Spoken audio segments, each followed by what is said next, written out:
YSR Congress party శవరాజకీయాలు చేస్తుందని మాట్లాడు. నారా చంద్రబాబు నాయుడు గారు మాట్లాడు. మీరేమో చంద్రబాబు నాయుడు గారికి వ్యతిరేకంగా ఒక మాట మాట్లాడితే ఉద్యోగంలోంచి రిమూవ్ ఫ్రమ్ సర్వీస్ చేసేస్తారా?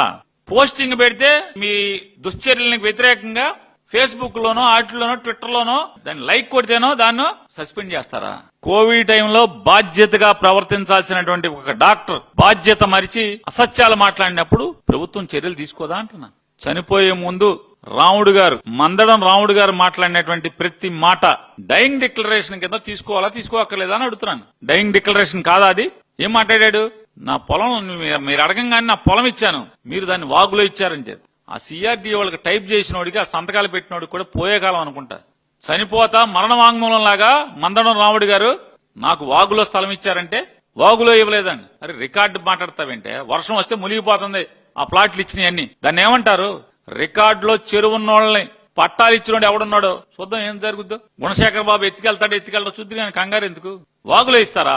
ఇంకా బొంకుతున్నారు. జరచ్చు కదా సిఆర్డీ వాళ్ళందరూ రాజకీయాల్లో. అరే మరణ వాంగ్మూలం ఇచ్చాడు, సిగ్గు లేకుండా సంతకాలు పెట్టి ప్రెస్ స్టేట్మెంట్లు ఇస్తున్నారు మీరు. మంత్రి నారాయణ పరిస్థితి ఏంటయ్యా అంటే పగోడికి కూడా వద్దు అసలు. మామూలుగా అంత కుక్క సాగు చేస్తున్నాడు ఆయన. దారుణం అంటే దారుణం అనమాట. పగోడికి కూడా రాకూడదు. అంటే చంద్రబాబుని నమ్ముకుంటే, చంద్రబాబుని నమ్మితే అంటే వాళ్ళు ఎంత దీనస్థితిలోకి వస్తారు ఎవరెవరు అన్నది ఈ రాష్ట్ర ప్రజలు. నారాయణ ఒకడే కాదు, ఈ రాష్ట్ర ప్రజలు కూడా పరిస్థితి కూడా అదే పరిస్థితి. అధోగతి పాలైపోవటమే. చంద్రబాబును నమ్ముకున్నాడు ఎవరైనా సరే అధోగతి పాలైపోతామే. రౌడీజాన్ని సహించను, ఎవరినైనా బేడీలేసి రోడ్డెంపటి నడిపిస్తా చంద్రబాబు నాయుడు గారు అంటాడు. మోకాళ్ళ మీద ఉంగోబెట్టి కీళ్లు మక్కిలు ఎరగొడతానని ఇంకో ముఖ్యమంత్రి అంటాడు. సైలెంట్. హోంశాఖలో మర్డర్లు అయిపోని, కిరాతకాయలు అయిపోని, అమ్మాయిల్ని చెరిచేయని, చెరబట్టని, చంపేయని, ఆస్తులు లాక్కొని కబ్జాలు చేయని ఎక్కడ ఆవిడ అసలు మాట్లాడరు.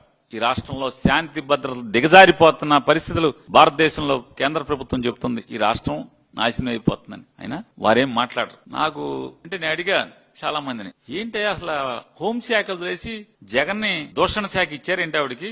జగన్మోహన్ రెడ్డి దూషణ శాఖ అమాత్యులు,